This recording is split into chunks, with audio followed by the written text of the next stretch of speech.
Assalamu'alaikum warahmatullahi wabarakatuh. Asshaduallailahaillallah wa Asshaduannamuhammadan abduhu wa rasuluh. Allahumma shalli ala Muhammad wa ala ali Muhammad. Bertemu lagi bersama saya di Asih Hobi Indonesia. Kali ini saya akan menepati janji saya di video yang sebelumnya, bahwasanya saya akan menampilkan video review tentang Xinlehong 9125.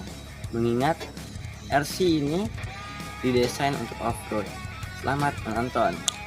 Oke, sebelum kita lanjutkan, ada baiknya kalian subscribe dulu channel ini, supaya channel ini akan terus berkembang dan tentunya akan membuat saya lebih semangat lagi untuk mengupload video-video menarik lainnya.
Dua, tiga.